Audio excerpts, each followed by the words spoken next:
Alors nous sommes au chantier ostréicole Le Priol à Carnac, au niveau du pot, et nous sommes en compagnie de Véronique.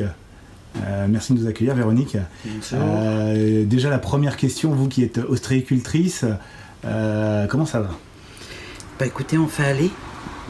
Voilà, on va dire que pour nous, ostréiculteurs dans l'Anse du Pot, on est un petit peu moins touchés que la rivière de Crac, mais maintenant au niveau de la publicité qui a été faite sur l'huître à partir de Noël sur le mois de janvier, bon, on est tous à moins 30, moins 40% sur nos marchés, quand c'est pas moins 90% pour certains, voire annuler carrément les marchés, puisqu'on a stigmatisé l'huître comme étant responsable de la gastro. Or, c'est nous, l'être humain, qui avons pollué nos huîtres.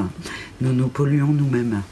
Donc l'huître en elle-même, elle va bien, mais c'est une alerte, un système d'alerte naturel qui nous annonce que les eaux de baignade et l'eau de mer en général est particulièrement polluée.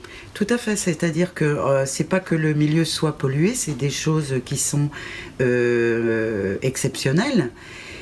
Par contre, si vous voulez, ce qui est arrivé, c'est un accident de station d'épuration, on va dire un accident qui malheureusement, à mon sens, était largement prévisible. Et l'huître est une sentinelle du milieu. Comme l'abeille l'est à terre, on a la même fonction dans la chaîne alimentaire. Donc quand l'huître est touchée, cela veut dire qu'il y a eu un problème à terre qui fait qu'on a impacté le milieu, l'être humain. Malheureusement, en ayant la gastro, a refilé la gastro mais au milieu marin. Alors vous l'identifiez à quel niveau ce problème de... Les stations d'épuration qui ont débordé. Alors il faut reconnaître, c'est vrai qu'on a eu et que l'on a une pluviométrie qui est quand même largement exceptionnelle sur le secteur. Moi-même, de mémoire, je ne me rappelle pas avoir vécu des trompes d'eau, avoir vu des trompes d'eau comme on a vu cette année sur le secteur. Maintenant, c'était prévisible. Je veux dire, on sait que notre réseau était très endommagé. D'ailleurs, moi, en 2014, j'ai eu la charge du dossier jusqu'en 2014. Je le dénonce depuis 2004, et bien avant, mais je suis rentrée dans mes fonctions de conseillère municipale en 2004. J'ai été en charge du dossier jusqu'en 2014. On a fait énormément de travaux. Malheureusement, ce qu'il me semble aujourd'hui, suite aux réunions d'urgence que l'on a eues, que le dossier était plus ou moins abandonné depuis 2014. Et on a pris un retard considérable pour ne pas dire être revenu au point de départ, ce qui m'a énormément déçu compte tenu de tout le travail qui avait été réalisé en amont. Donc quand on parle de tuyaux, on parle de tout l'assainissement, le système d'assainissement. L'assainissement et aussi l'eau potable, parce qu'il ne faut pas oublier que le réseau d'eau potable est aussi endommagé que le réseau d'assainissement. D'accord. Ce dont on parle beaucoup moins. Mais l'eau du robinet n'est pas non plus des plus fiables. Maintenant, elle n'est pas analysée, donc on ne le sait pas. D'accord. Vous avez eu des solutions ou des débuts de solutions proposés dernièrement par les pouvoirs publics? Alors, ce qui est malheureusement est en cours et que vous avez dû entendre, c'est qu'on nous propose de faire un bassin générique où tous les ostréiculteurs pourraient s'en servir pour mettre leurs huîtres, pour justement épurer leurs huîtres. Ce qui est complètement... De quelle façon? Alors, on fait un grand bassin. Et puis on met tout le monde dedans. En fait, on met toutes nos huîtres dedans, on regroupe tous les ostréiculteurs dans un bassin qu'on dit épuré. Or, c'est absolument impossible à réaliser déjà. Et pour quelle raison? Parce qu'on a chacun notre tonnage d'huîtres et que c'est plus un bassin qu'il faudrait, c'est carrément une anse, carrément une baie pour mettre tout le monde. On est quand même 33 entreprises sur Carnac, avec différents tonnages, mais avec des gros tonnages. On est un bassin de production des plus importants en France, il faut le savoir. Donc on a un nombre d'hectares considérable de concessions ostréicoles sur le Morbihan. Donc sur Carnac en l'occurrence, la Bête-Quiberon, Carnac, la Trinité-sur-Mer, Ploërnel. C'est un des bassins de production les plus importants. Donc c'est irréalisable, c'est ingérable pour les ostréiculteurs, c'est-à-dire qu'avant les fêtes, c'est déjà très compliqué de stocker nos huîtres pour les préparer pour Noël.